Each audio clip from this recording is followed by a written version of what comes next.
capítulo 21. Abra sua Bíblia. Vamos ler juntos.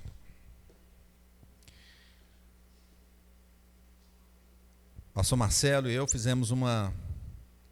estamos fazendo essa exposição, esse estudo em Apocalipse. É um livro maravilhoso, revelação do Senhor Jesus para a igreja, não só para 7 igrejas da Ásia, mas para toda a igreja do Senhor Jesus na face da terra, e que nos conta não só o que aconteceu, o que tem acontecido, mas também o que vai acontecer no final de todas as coisas. E esse texto aqui é um texto maravilhoso, é um texto do qual eu fiz aquela música da Nova Terra, que nos conta sobre o novo céu e sobre a nova terra. E esse é o título, Novo Céu e a Nova Terra. Então, convido os irmãos a lerem comigo. Vamos ficar em pé. Fique em pé para que a gente faça essa leitura.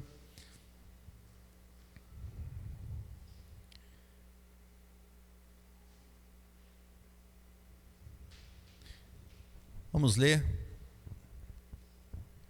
Eu vou ler, os irmãos poderiam ler comigo todos os versículos ímpares, tá bom? Todos os ímpares, vamos lá. Vi novo céu e nova terra, pois o primeiro céu e a primeira terra passaram, e o mar já não existe. Vi também a cidade santa, a nova Jerusalém, que descia do céu da parte de Deus, ataviada como noiva adornada para o seu esposo. Então ouvi grande voz vinda do trono, dizendo: Eis o tabernáculo de Deus com os homens. Deus habitará com eles. Eles serão povos de Deus, e Deus mesmo estará com eles. Eles enxugará dos olhos toda lágrima, e a morte já não existirá. Já não haverá luto, nem pranto, nem dor, porque as primeiras coisas passaram. E aquele que está sentado no trono disse: Eis que faço novas todas as coisas. E acrescentou: Escreve, porque essas palavras são fiéis e verdadeiras. Disse-me ainda: Tudo está feito. Eu sou o Alfa e o Ômega, o princípio e o fim. Eu, a quem tem sede, darei de graça da fonte da água da vida. O vencedor herdará essas coisas. Eu lhe serei Deus, e ele será meu filho. Quanto, porém, aos covardes, aos incrédulos, aos abomináveis, aos assassinos, aos impuros, aos feiticeiros, aos idólatras e a todos os mentirosos, a parte que lhes cabe será no lago que arde com fogo e enxofre, a saber, a segunda morte. Deus, nós clamamos ao Senhor, a tua palavra foi lida, pedimos ao teu Espírito Santo que nos dirija, que fala conosco, usa o teu servo e abra os nossos ouvidos, o nosso entendimento para entendermos a tua palavra, compreendermos as Escrituras e que a tua palavra edifique o nosso coração nessa noite. Nós oramos em nome de Jesus. Amém. Os irmãos podem sentar, meus irmãos. Nós estamos chegando num momento importantíssimo do texto de Apocalipse, mas não só do texto, será um momento assim maravilhoso para aqueles que estão em Cristo, para aqueles que esperam uma vida renovada, para aqueles que às vezes fazem planos neste mundo para melhorar, não é? A gente não faz plano neste mundo para crescer, para melhorar. Eu vou estudar, não é? Para que vai estudar? A gente pensa em crescer. Eu vou trabalhar, eu vou juntar o dinheiro para comprar uma casa. Mas para que comprar uma casa? A gente pensa em crescer, em ter alguma coisa melhor, mas nada se compara. Podemos ter os planos todos aqui neste mundo, mas nada se compara a esse momento final, aquele que chegar até aqui, a esse vencedor mostrado aqui no texto. Nós vemos que Apocalipse é um livro que vem mostrando a história de Cristo e sua igreja, a vitória de Cristo e sua igreja sobre o diabo e sobre todos aqueles que são aliados a Satanás. O próprio Cristo apareceu a João na ilha de Patmos e mostrou e revelou a João esse livro de revelação ou livro de Apocalipse. E nós também já vimos que Apocalipse tem 7 sessões. 7 sessões que acontecem como se fossem paralelas. A gente vê a primeira sessão, capítulo 1 e até o capítulo 3, onde João vê ali Cristo ressurreto, glorificado, e junto com os 7 candeeiros, junto com as suas igrejas. A gente também vê a sessão de número 2, capítulo 4 a 7, que mostram ali os 7 selos, quando João é levado então ao céu e vê Deus sentado em seu trono radiante. Ele vê o Cordeiro Santo, que tinha na mão o poder de abrir os selos. E nós vemos ali os selos então quebrados e os julgamentos divinos que vinham sobre o mundo. E também a provação sobre a igreja, a perseguição sobre a igreja, e tudo isso acontecendo, mas com Cristo vitorioso. Terceira sessão, capítulos 8 a 11, as trombetas tocando. Você já ouviu uma trombeta tocar? Já viu como é forte? No exército eles tocam lá, né? Não chega a ser uma trombeta, né? Uma corneta ou um trompete, né? Mas aqui são as trombetas tocando. E a gente percebe, quando a gente viu aqui, e a gente estudou sobre essas trombetas, a gente viu a igreja sendo protegida, vitoriosa, mas a gente vê Deus julgando o mundo e tocando as trombetas. De vez em quando tem uma trombeta que toca aí hoje. As trombetas ainda estão tocando. Quarta sessão, capítulo 12 a 14, a visão de uma mulher que dá à luz a um filho, e o dragão querendo pegar essa mulher, claramente evidência de Cristo aqui, e Satanás, a antiga serpente agora, chamada aqui de dragão, querendo tragar a criança. Mas a gente vê ali a história acontecendo e Jesus Cristo sendo exaltado. A gente vê também as bestas se levantando, as bestas, o dragão, a besta que vem do mar, a besta que emerge da terra, e tudo isso se levantando contra a igreja, contra Cristo. A quinta sessão, capítulo 15 a 16, as taças da ira, representando então aqui, quando Deus realmente derrama a sua ira sobre a terra, sobre o mundo ímpio, a visitação final de Deus sobre este mundo. Capítulo 17 ao 19 é a sexta sessão, que vem ali a queda da Babilônia, e nós vimos claramente aqui a Babilônia se referindo a este mundo louco que nós vivemos, este mundo que só quer saber dos prazeres e da loucura da vida. Então nós vemos ali a Babilônia sendo destruída, as bestas que vinham da terra e do mar também, o poder do governo anticristão e a religião anticristã se levantando, mas Cristo reinando sobre todos eles. E no final, sétima sessão, narra o fim do dragão, completando assim a descrição da derrota dos inimigos de Cristo. Descreve também o juízo final, o triunfo de Cristo, a sua igreja e o universo restaurado, e nós estamos chegando aqui. Estamos chegando neste momento. Veja que as sessões, elas são sessões, Apocalipse não é uma continuidade, assim, são sessões paralelas, é como se a história fosse contada de uma forma, depois de outra forma, não é? Tem um filme assim, não sei se vocês já viram, que ele chama Ponto de Vista. Ele conta várias vezes a mesma coisa acontecendo, só que uma pessoa olhando, ponto de vista de uma pessoa, de tudo que aconteceu, aí depois ele começa de novo com um ponto de vista de outra pessoa. Se você não assistiu, procura esse filme. Então, a gente vê que a história sendo contada por essas 7 sessões. E não é só sessões assim paralelas, diferentes, mas elas são como se fossem progressivas. A cada momento a história vai crescendo, não é? Parece que aparecem novas situações. A gente chama isso de paralelismo progressivo. Então nós chegamos no texto de hoje, que é o universo restaurado, novo céu e nova terra. Vamos dizer? Novo céu e nova terra. João viu isso. Ele disse aí, viu um novo céu, viu uma nova terra. Por quê? Porque o primeiro céu e a primeira terra já não existem mais. Já passaram. Já foram ali destruídos, ou vamos dizer, passaram por um processo de reforma. Novo céu, nova terra foram feitos de novo. E o mar não existe. Via a cidade santa, ele viu a cidade santa, a nova Jerusalém, que descia de onde? Do céu, vinha da parte de Deus. Como uma noiva que estava vestida de forma bela para o seu marido.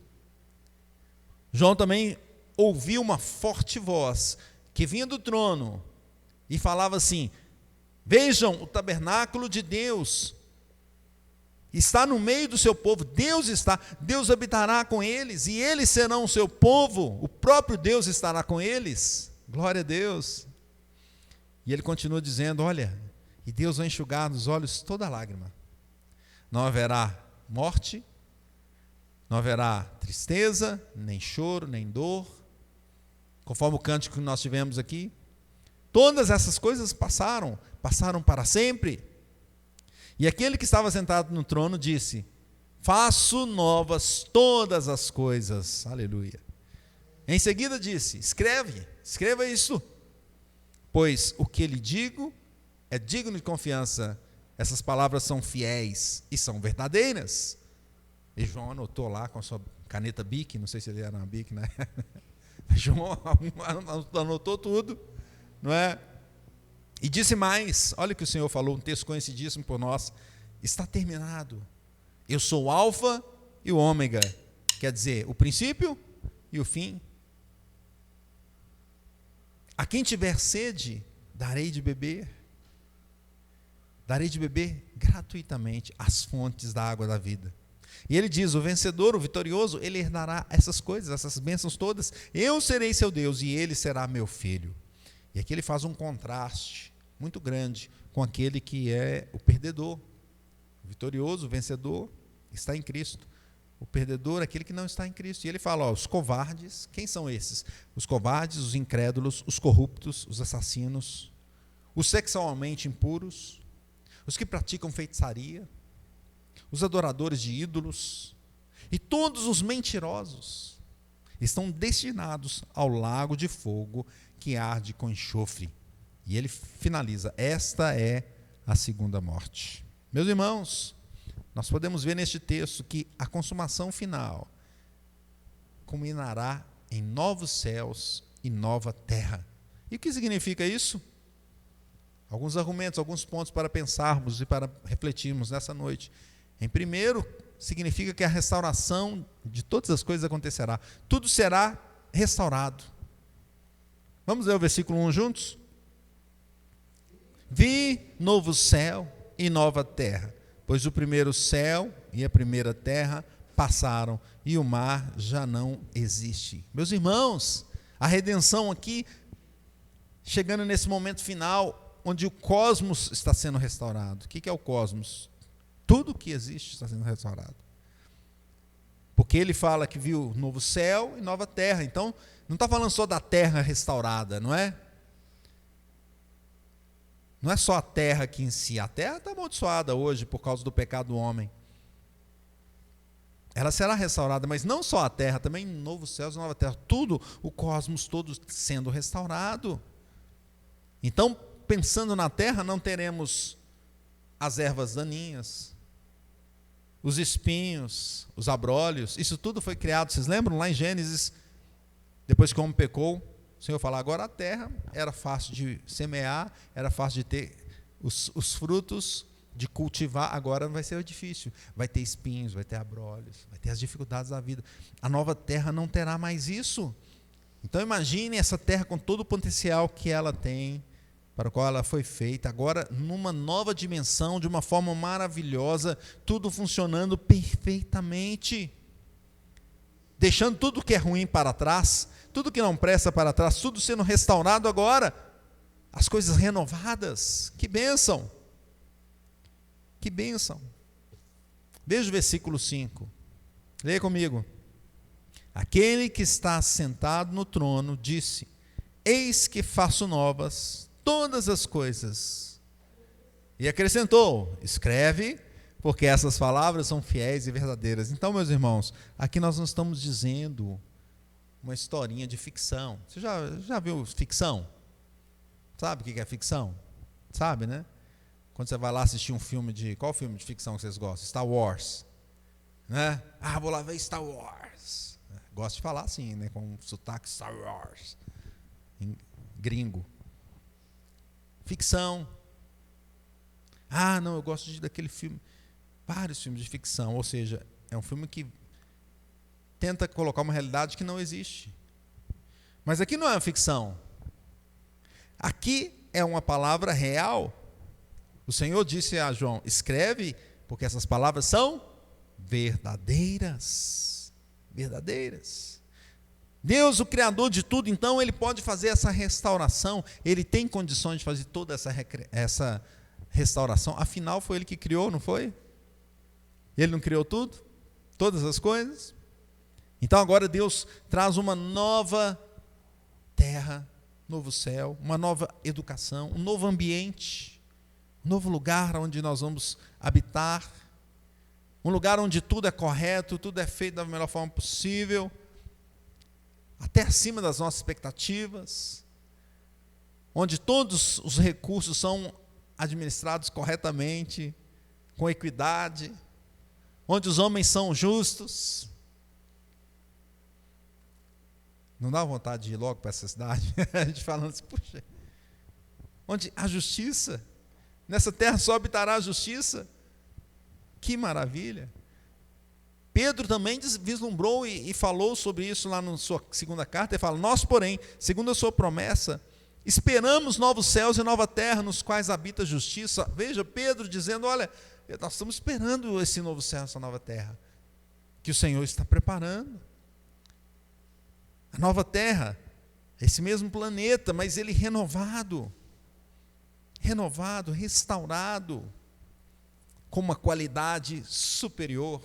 Que bênção! Nosso habitat, então, vai ser mudado, não vai ter mais os pecados, as dificuldades. O texto nos mostrou aqui, não é? As dores. Você já deve ter sentido dor, não é? Não teremos mais as dores. Não teremos mais os sofrimentos dessa vida, pois o sofrimento veio com o pecado. Deus amaldiçoou a terra por causa do pecado do homem. Não terá mais o sofrimento. Um lugar definitivo de habitação perfeita. Ah, meus irmãos, Pedro falou sobre isso também. Pedro disse sobre a purificação da terra, lá em 2 de Pedro 3,7, ele fala assim: ora, os céus que agora existem na terra, pela mesma palavra, têm sido entesourados para o fogo, estando reservados para o dia do juízo e destruição dos homens ímpios. Então a gente percebe que Deus vai fazer uma, não é como se pegasse essa terra aqui e colocasse ela em brasa, em fogo. Não é assim quando a gente vai fazer um bolo, a gente coloca o bolo no fogo, não?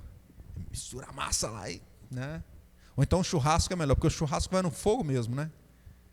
Não é isso? Como se Deus fizesse isso com a terra, e Ele vai restaurar isso tudo, trazer uma terra nova. Então, o céu, ou vamos dizer, a cidade celestial, a Jerusalém celestial, ela não vai ser só um lugar etéreo. Uma vez um amigo meu falou comigo: mas o que nós vamos fazer no céu? Ficar lá com os anjos, assim, não tem nada, né? Não! Faremos muitas coisas, certamente, porque é um lugar maravilhoso e físico. Agora, nesse final aqui, físico. Neste momento, aqueles que morreram em Cristo, estão no céu, mas com a alma. Aqui nós já temos o corpo e a alma juntos, glorificando ao Senhor, servindo ao Senhor. Então é um lugar físico, não é imaterial. Veremos com os nossos corpos ressurretos, glorificados, sem pecado, imortais. Tudo aquilo que nesse mundo a gente busca, não é? Quando a gente quer alguma coisa, a gente busca isso. Busquemos o Senhor, pois Ele vai nos dar. O velho mundo não vai existir mais. Sua beleza, sua virtude ficou para trás. Agora é a beleza plena, a virtude plena dada pelo Senhor. Isaías também falou sobre isso. Isaías 65:17, ele fala assim: pois eis que eu crio novos céus e nova terra, e não haverá lembrança das coisas passadas, jamais haverá memória delas. Quer dizer, o que está aqui vai ficar aqui, vai passar mesmo, e as dores daqui vão ficar, e as coisas ruins deste mundo ficarão para trás. Seremos restaurados nesse processo que o Senhor já está nos preparando, já nos está levando. Pois o crente, ele, uma vez que ele é chamado pelo Senhor, o Espírito Santo muda o coração e ele é regenerado. Aí ele é santificado, e nós estamos agora num processo de santificação. Deus está a cada dia tratando conosco, e nós vamos nos santificando. O Senhor nos santifica, mas no momento final Deus vai glorificar. Teremos corpos perfeitos, mente restaurada, todo o potencial, que eles até falam aí, muito mais. Eles falam que o homem, sei lá, usa um pequeno percentual da sua capacidade mental, não é?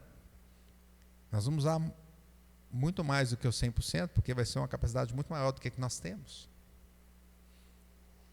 A restauração, então, dos filhos de Deus vai ser feita como se fosse como um ato só, de uma vez só, não é? De uma vez só. Deus vai restaurar todas as coisas e nos levando a essa nova terra, a esse novo céu. Você quer estar lá? Opa! Com certeza! Em segundo, nós vemos aqui que a Nova Jerusalém vai ser a capital dessa terra, não é? Vamos ver o versículo 2, lemos juntos.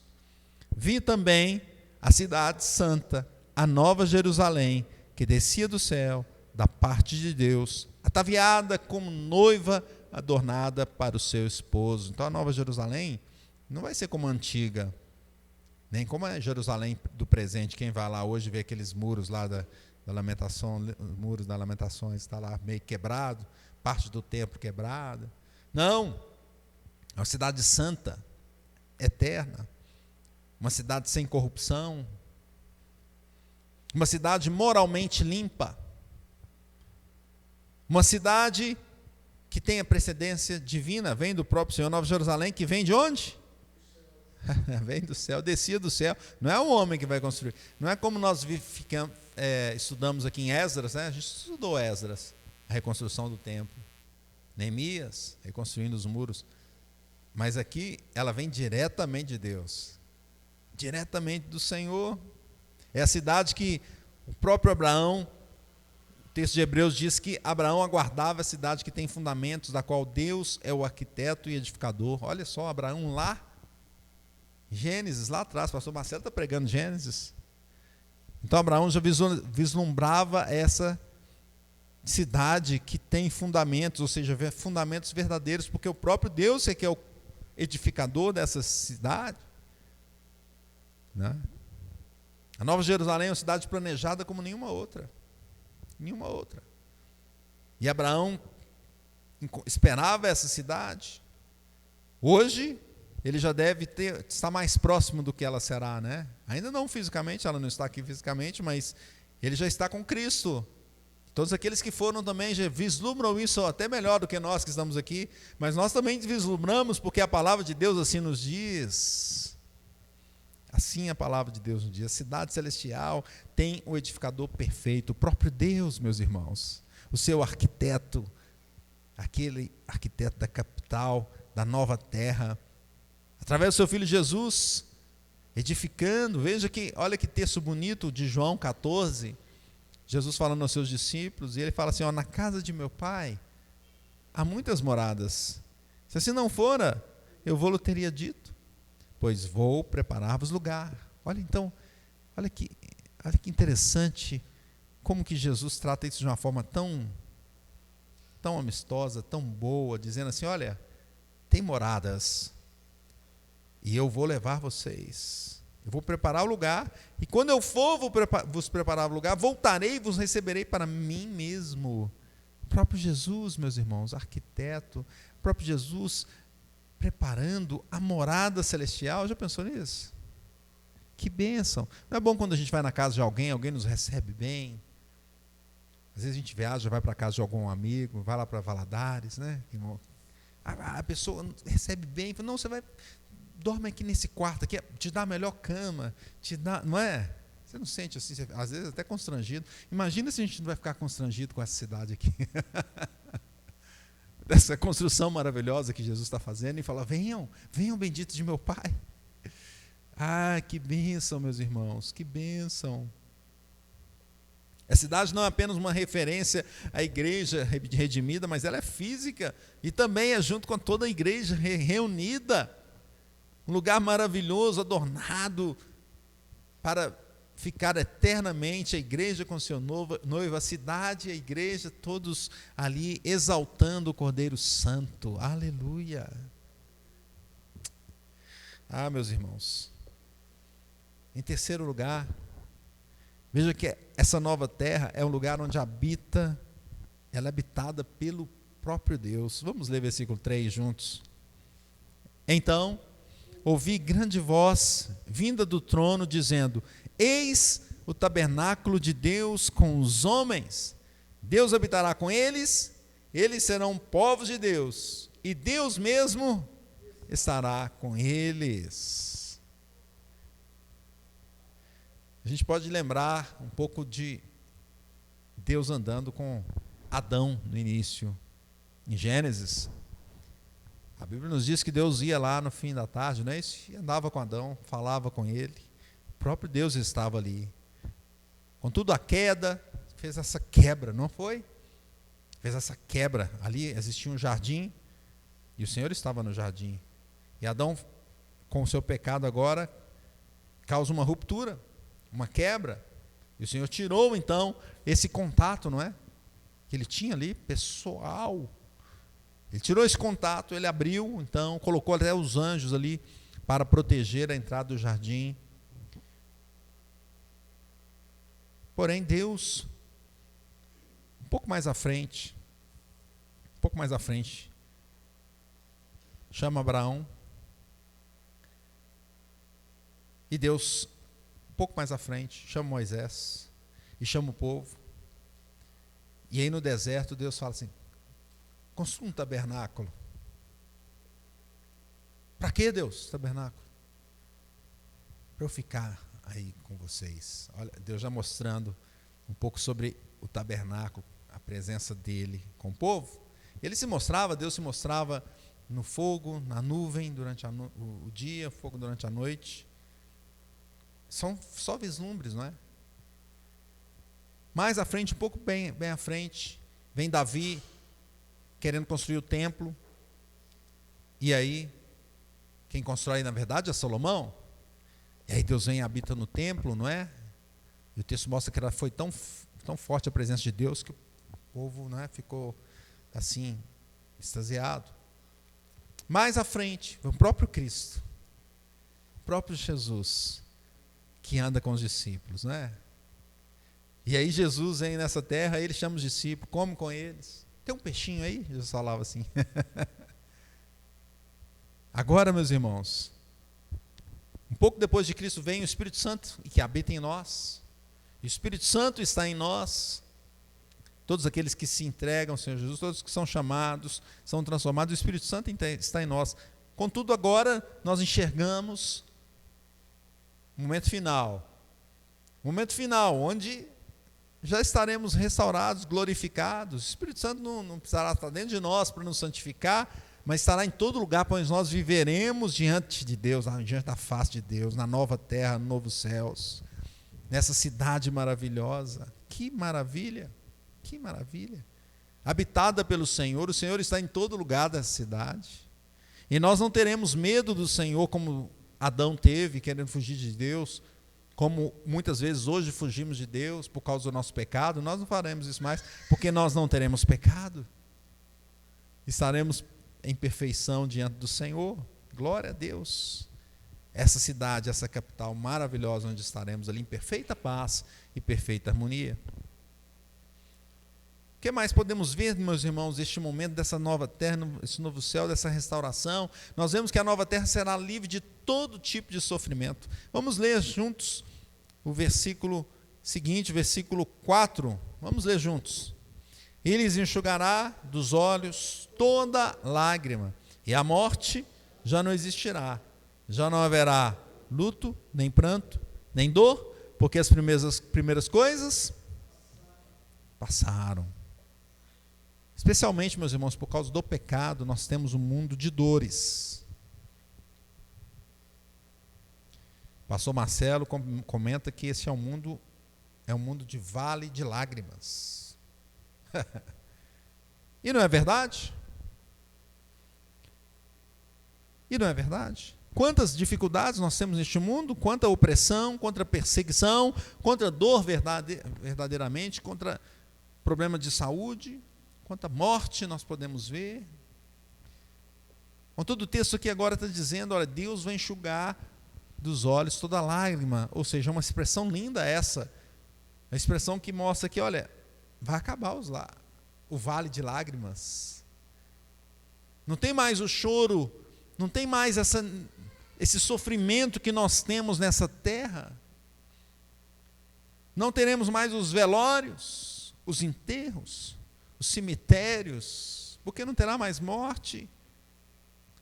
Não haverá o luto, onde paramos para pensar, olha, a pessoa passou. Não, porque não haverá mais essa morte. Não haverá dor, porque nós teremos perfeita saúde.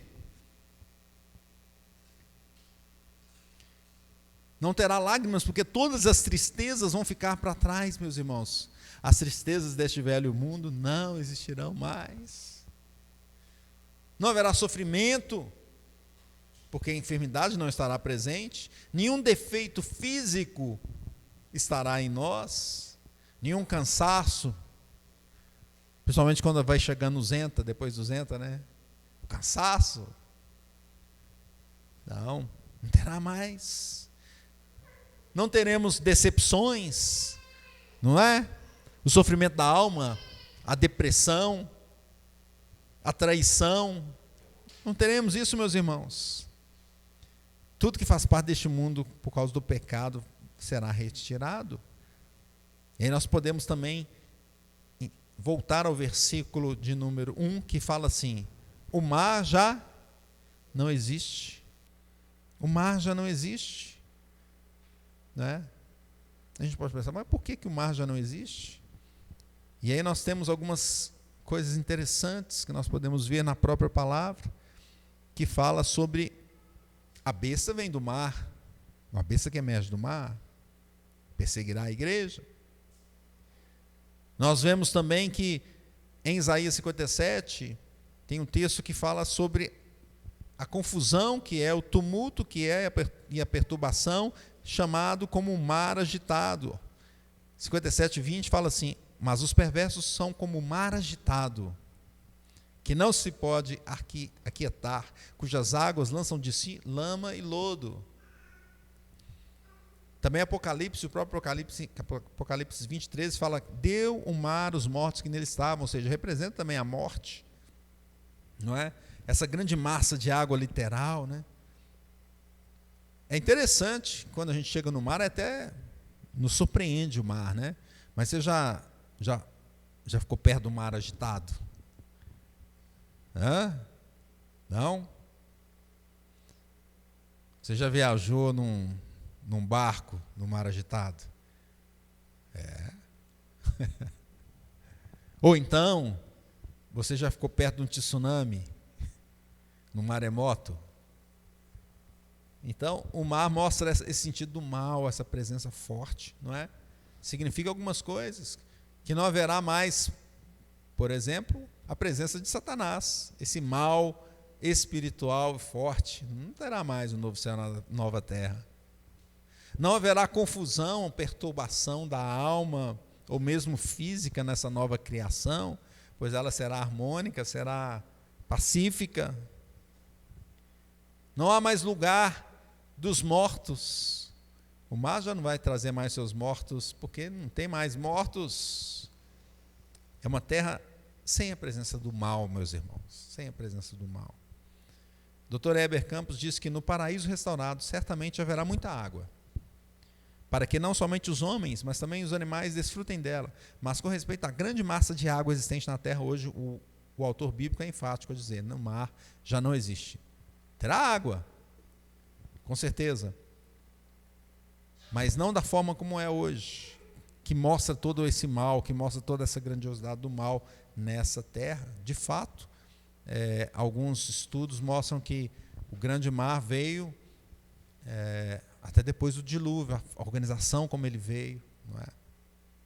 Então, meus irmãos, não haverá o mal, não haverá o mar ou o mal mais nessa cidade, nesse habitat onde nós estaremos juntos.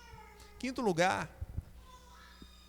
ponto que nós podemos ver aqui nessa nova terra, novos céus, é sobre os cidadãos dessa terra.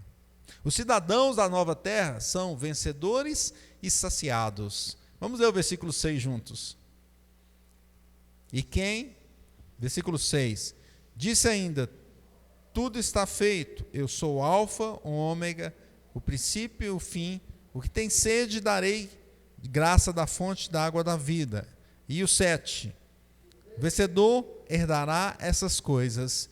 Eu lhe serei Deus e ele será meu filho. Então, nós conseguimos ver aqui, falando sobre esses cidadãos. Primeiro, dizendo que eles são o quê? Vencedores, né? Não é igual um timinho que tem por aqui em Minas, não. São vencedores. São vencedores. Os vencedores receberão essas coisas. O vitorioso. E outra coisa que diz aqui no final do versículo 6, que aquele que tem sede, darei de graça da fonte da água da vida. Ou seja, nós vemos aqui que ele é vencedor e que ele é saciado. O que é o saciado? Estou pleno.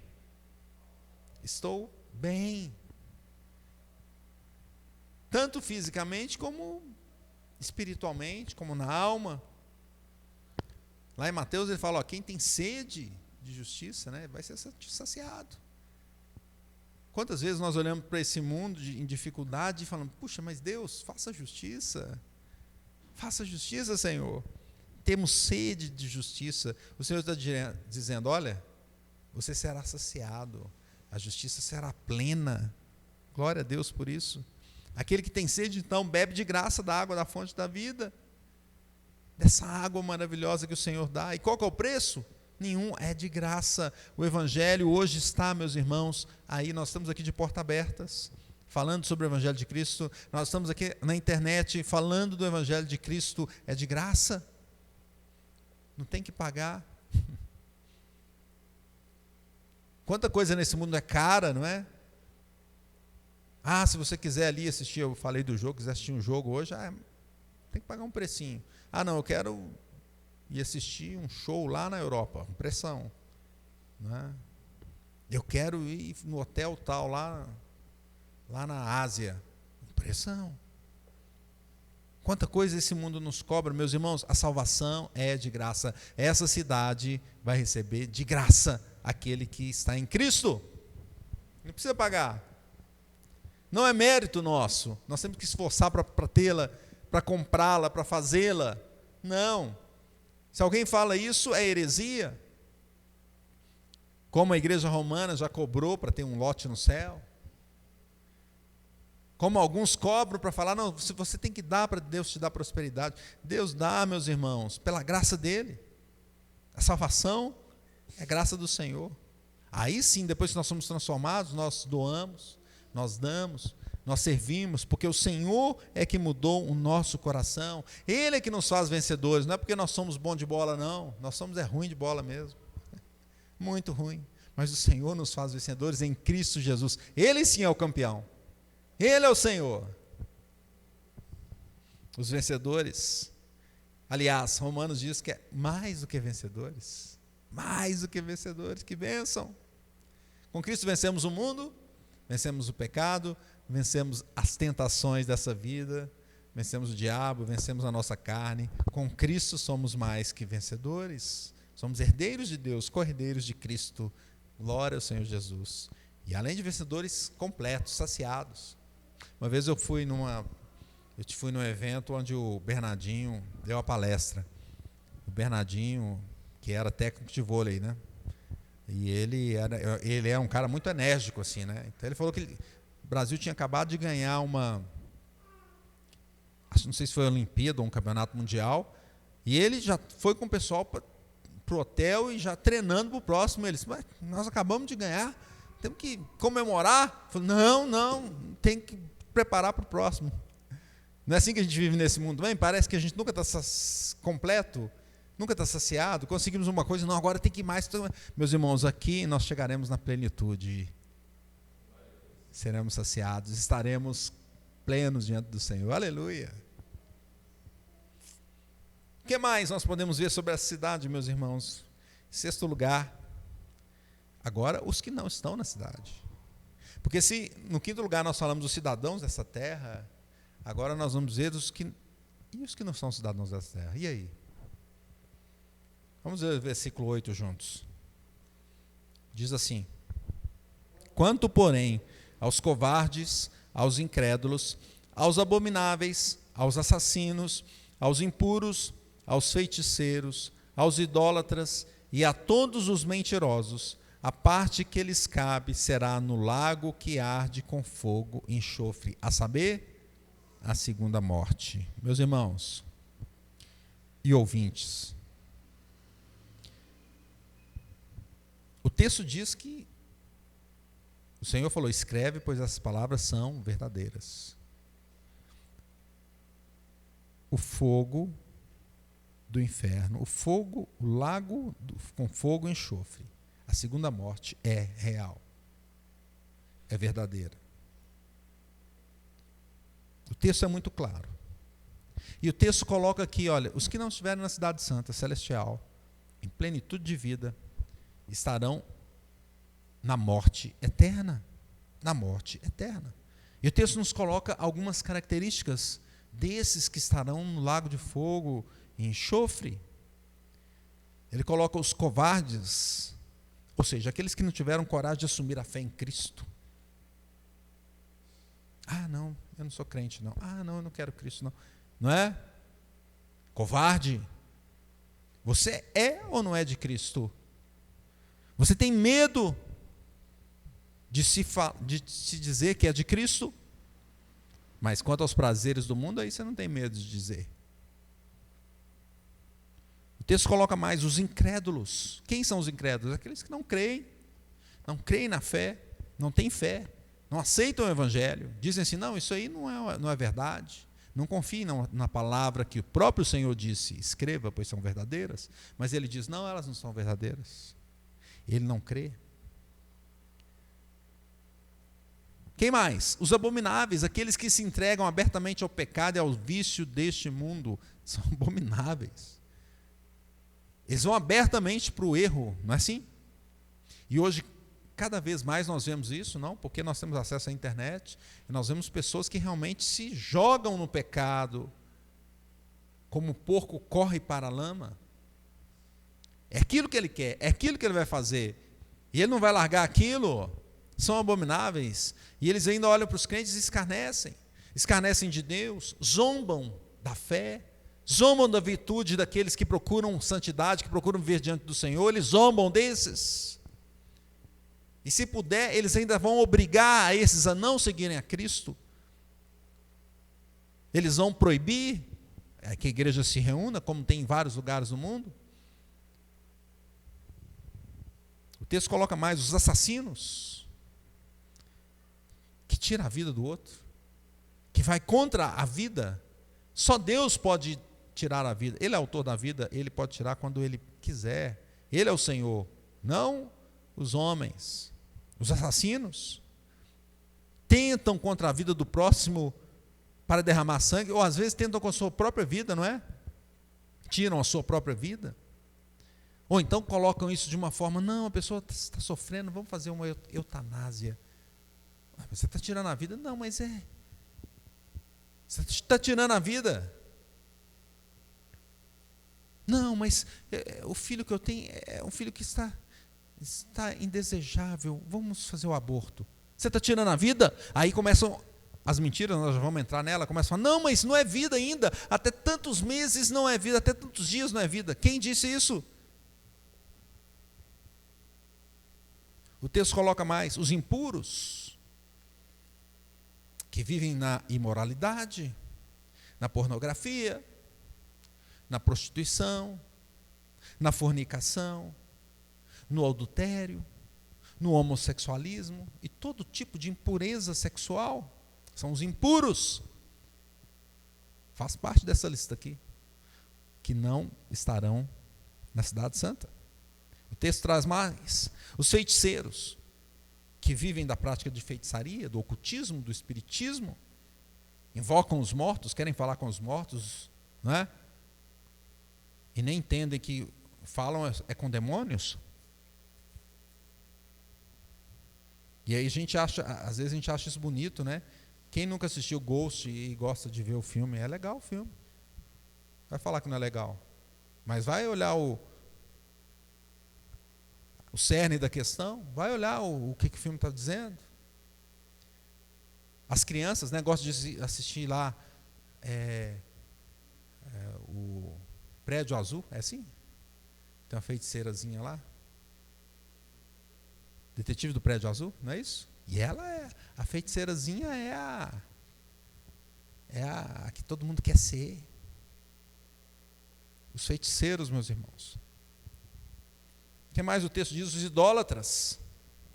Aqueles que adoram as coisas, ou adoram a ídolos, outras pessoas, são devotos de santos, idólatras. Isso é muito amplo. Deus já colocou logo no primeiro ele já fala, não terás outro Deus diante de mim, né? O segundo é sobre as imagens, você se transforma em imagem, mas no primeiro ele já fala, não terás outros deuses diante de mim. E quantas vezes nós temos deuses no lugar do Senhor? Os idólatras não estarão lá. E os mentirosos, que falam coisas falsas, que inventam, que não falam a verdade, que não falam nenhuma coisa nem outra. Não? E como a mentira está embrenhada nos nossos dias, meus irmãos.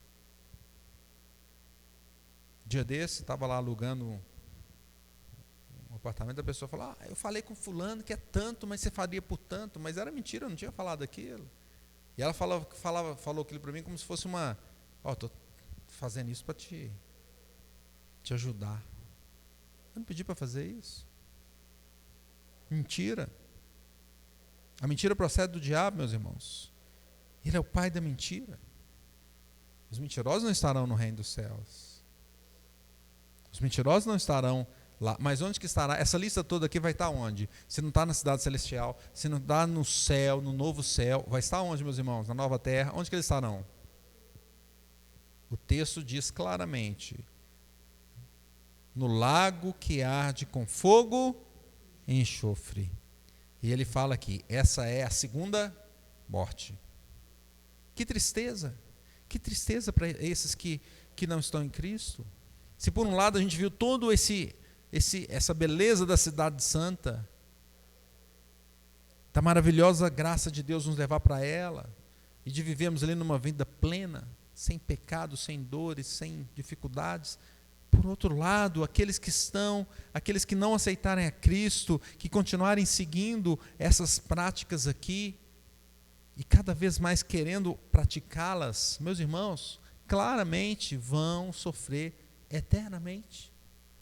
Não é uma sentença assim, não, prende aqui, depois a gente solta. Não, porque hoje no Brasil está assim, né? Pega uma pessoa, prende, daqui a pouquinho, solta. Não, é eternamente.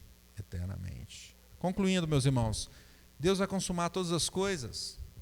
De fato, já disse que tudo está feito. Para Deus tudo está feito, já no passado. Já está realizado. A redenção do pecador, daqueles que estão em Cristo, a Jerusalém celestial, a cidade santa, novos céus, nova terra, tudo está feito. Deus é aquele que, desde o início é Deus, e até o final é Deus. O alfa e o ômega, tudo está sob o teu poder, sob o poder dele. A gente acha que, às vezes não, a gente olha para esse mundo e fala, não é possível, cadê Deus? Meus irmãos, tudo está sob o controle do Senhor. Ele é o alfa e o ômega, o princípio e o fim. É aquele que sempre existiu, sempre existirá. É o nosso Deus.